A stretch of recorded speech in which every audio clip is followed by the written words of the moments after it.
गोपी के गोपाल। ये कहानी दिल को छू लेने वाली है। एक सीधे से छोटे बच्चे के निश्चल मन की पुकार किस तरह से उसके गोपाल सुनते हैं, यह जानने के लिए सुनिए ये कहानी। कहानी सुनने से पहले मेरे चैनल को सब्सक्राइब करके मेरा प्रोत्साहन अवश्य करें। तो सुनिए कहानी। एक छोटा सा 6 साल का बालक था गोपी। वह अपनी माँ के साथ रहता था।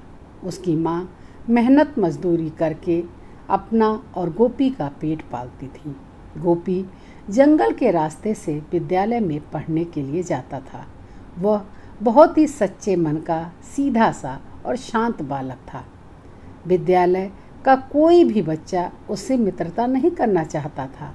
इससे गोपी बहुत ही दुखी और उदास रहता था। एक दिन उसने अपनी माँ से आकर कहा कि माँ, मेरा कोई मित्र नहीं है। उसकी माँ समझ जाती हैं कि निर्धन होने के कारण मेरे बेटे को कोई भी अपना मित्र नहीं बनाना चाहता। वह गोपी को कृष्ण भगवान की कहानी सुनाती हैं और उनकी मूर्ति के पास ले जाकर कहती हैं कि यह हैं गोपाल, यही आज से तुम्हारे मित्र हैं।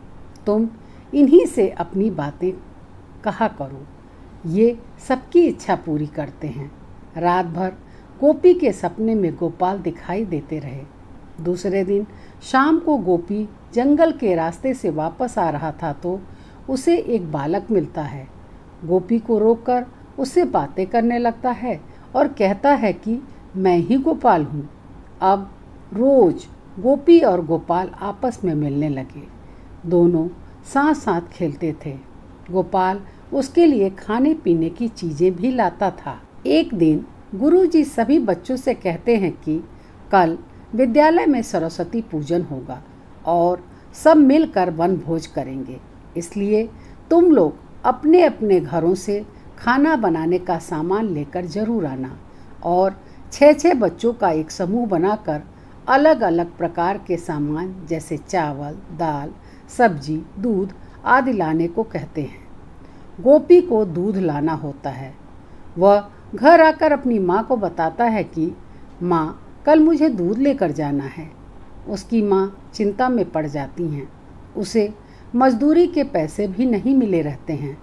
वह जाकर सबसे पैसे मांगती हैं, लेकिन अभी मजदूरी के दिन पूरे न होने के कारण कोई भी उन्हें पैसे नहीं देता। दूसरे दिन सुबह फिर प्रयास करती हैं, लेकिन कहीं भी न पैसे मिलते हैं न दूध। गोपी बिना दूध के विद्यालय नहीं जाना चाहता था, लेकिन उसकी माँ उसे यह समझाकर भेज देती हैं कि बाकी के बालक तो दूध लाएंगे ही, तुम गुरुजी को दूध न ला पाने का कारण बता देना। विद्यालय जाते समय गोपी बहुत ही उदास होता है। वह जंगल में पहुंचता है तो उसका मित्र गोपाल उसका वहीं इंतजार करता रहता है। गोपी को उदास देखकर गोपाल पूछता है कि मित्र, आज तुम बहुत उदास दिख रहे हो। तब गोपी उसे अपनी सारी समस्या बताता है। गोपाल कहता है कि रुको, मैं अभी आता हूँ। वह थोड़ी दूर जाकर फिर वापस आता है। गोपी को एक छोटे से लोटे में दूध देता है और कहता है कि ये लो मित्र, दूध ले जाओ विद्यालय। गोपी खुशी खुशी विद्यालय पहुँचता है और गुरुजी को दूध का लोटा देता है। गुरुजी बहुत ही क्रोधित हो जाते हैं और कहते हैं कि इतना थोड़ा सा दूध लाए हो तुम, इससे क्या होगा? ठीक है, जाओ गुरु माँ को दे दो। गोपी अंदर जाता है और दूध का लोटा गुरु माँ को दे देता है। जब गुरु माँ दूध को दूसरे बर्तन में खाली करती हैं तो बर्तन भर जाता है। ऐसे ही बहुत सारे बर्तन भर जाते हैं, पर लोटे का दूध खत्म नहीं होता। वो एकदम से डर जाती हैं और गुरुजी को पुकारने लगती हैं। गुरुजी आते हैं तो उन्हें दिखाती हैं कि देखो, गोपी के छोटे से लोटे का दूध बर्तनों में डाला तो इतना सारा दूध हो गया। उनको लगता है कि यह कोई जादू हो रहा है। गुरुजी गोपी को डांटने लगते हैं कि तू कहाँ से दूध लाया है, देख क्या जादू हो रहा है। गोपी बताता है कि मेरा एक मित्र है गोपाल, और गोपाल के बारे में सारी बातें गुरुजी को बारी बारी से बता देता है। गुरुजी उसकी बातों पर विश्वास नहीं करते और कहते हैं कि अपने मित्र से मिलवाओ। गुरुजी, गुरु माँ और सारे बालक गोपी के पीछे पीछे चलने लगते हैं उसके मित्र गोपाल से मिलने और जंगल में पहुंच जाते हैं।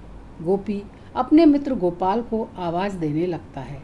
गोपाल मुस्कुराते हुए वहाँ आ जाता है, लेकिन गोपाल किसी को भी दिखाई नहीं देता, केवल गोपी को ही दिखाई देता है।